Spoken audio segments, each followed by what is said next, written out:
জয় রাম, জয় গোবিন্দ। দলগুরুর শ্রীচরণে রইল শতকোটি প্রণাম। প্রণাম রইল সবার প্রতি। যা ঘটছে তা কি সত্যি আপনার ইচ্ছা নাকি ভগবানের পরিকল্পনা? শ্রী শ্রী রাম ঠাকুরের বেদবাণীর গভীর রহস্য। জয় রাম, জয় গোবিন্দ। দয়ালগুরুর চরণ কমলে রইল শতকোটি প্রণাম। প্রণাম রইল সবার প্রতি। প্রিয় ভক্তবৃন্দ, আজ আমরা আলোচনা করব শ্রী শ্রী রাম ঠাকুরের বেদবাণী প্রথম খণ্ডের পদ্মাংশ সংখ্যা 1, যা এক অমূল্য বাণী। যাহা ভগবান করেন তার হাত ছাড়া জীবের সাধ্য নাই। যাহা ভগবান করেন তার হাত ছাড়া জীবের সাধ্য নাই। এই অতি সংক্ষিপ্ত বাণীর মধ্যে লুকিয়ে আছে মানব জীবনের এক চিরন্তন সত্য। জয় রাম, জয় গোবিন্দ। আমরা অনেক সময় মনে করি সবকিছু আমাদের বুদ্ধি, শক্তি ও পরিকল্পনার দ্বারা পরিচালিত হচ্ছে, কিন্তু বাস্তবে জীবনে বহু ঘটনা আমাদের নিয়ন্ত্রণের বাইরে ঘটে যায়, যা আমাদের নিয়ন্ত্রণে নেই। জয় রাম, জয় গোবিন্দ। কখনো আমরা সফল হই, কখনো ব্যর্থ হই, কখনো যা চাই তা পাই, আবার কখনো না চেয়ে অনেক কিছুই পেয়ে যায়। এই সমস্ত ঘটনার অন্তরালে কাজ করেন পরমেশ্বর ভগবান। শ্রী শ্রী ঠাকুর আমাদের স্মরণ করিয়ে দিয়েছেন মানুষের ক্ষমতা সীমিত, কিন্তু ভগবানের ইচ্ছা অসীম।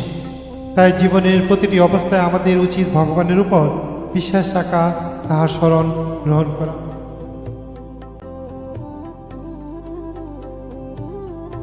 এই বাণীর গভীর তাৎপর্য আমরা ভগবদ গীতার বহু শ্লোকে দেখতে পাই। ভগবান শ্রীকৃষ্ণ গীতায় বলেছেন, ঈশ্বর সর্বভূতনাং হৃদ্দেশে অর্জুন তিষ্ঠতি। গীতার 18তম অধ্যায়ের 16তম শ্লোক। অর্থাৎ ঈশ্বর যখন জীবের হৃদয়ে অবস্থান করেন এবং তাহার মায়াশক্তির দ্বারা সকলকে পরিচালিত করেন, আবার সেরূপ গীতার 2য় অধ্যায়ে ভগবান শ্রীকৃষ্ণ বলেছেন, কর্মাণ্যে বাধিকারাস্তে মা ফলেষু কদাচন। কর্মাণ্যে বাধিকারাস্তে মা ফলেষু কদাচন। গীতা 2য় অধ্যায়ের শ্লোক সংখ্যা 47। অর্থাৎ মানুষের অধিকার শুধু কর্মের ফলের নয়। শ্রী শ্রী রাম ঠাকুর এই বাণী ও গীতার এই শিক্ষা একই সত্যকে প্রকাশ করে। আমরা কর্ম করব নিষ্ঠার সঙ্গে, কিন্তু ফল ভগবানের হাতে সমর্পণ করব। যখন মানুষ বুঝতে পারে যে ভগবানের ইচ্ছা ছাড়া কিছুই ঘটে না, তখন তার ভয় কমে যায়, উদ্বেগ দূর হয়, মন শান্ত হয়। সফলতার অহংকার আসে না, ব্যর্থতায়ও হতাশা আসে না, কারণ সে জানে যা ঘটছে তা ভগবানের পরিকল্পনারই একটি অংশ।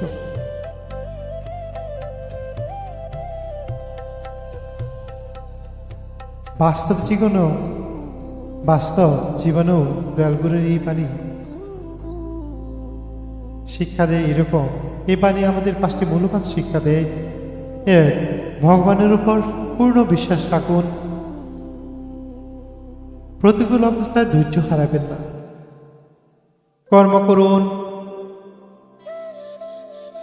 কিন্তু ফলের জন্য অতিরিক্ত উদ্বিগ্ন হবেন না। অহংকার ত্যাগ করুন। প্রতিটি ঘটনাকে ঈশ্বরের ইচ্ছা হিসাবে গ্রহণ করার চেষ্টা করুন। জীবনে যা ঘটে, ভালো হোক বা মন্দ হোক, প্রতিটি ঘটনাকে ঈশ্বরের ইচ্ছা হিসাবে গ্রহণ করার চেষ্টা করুন।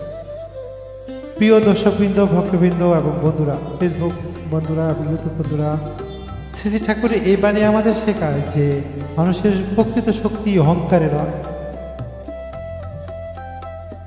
মানুষের প্রকৃত শক্তি অহংকারে নয়, রয়েছে আত্মসমর্পণের মধ্যে। আত্মসমর্পণ এর মধ্যে যখন আমরা ভগবানের ইচ্ছাকে মেনে নিয়ে নিষ্ঠার সঙ্গে কর্ম করি, তখন জীবনে শান্তি, স্থিরতা এবং আধ্যাত্মিক উন্নতি আসে।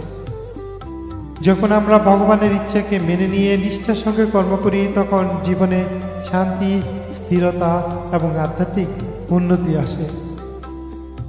শিক্ষা ভগবানের ইচ্ছার উপর বিশ্বাস রাখুন, নিজের কর্তব্য কর্ম পালন করুন এবং ফল তার আচরণে সমর্পণ করুন। ফল তার চরণ কমলে সমর্পণ করুন। জয় রাম, জয় গোবিন্দ।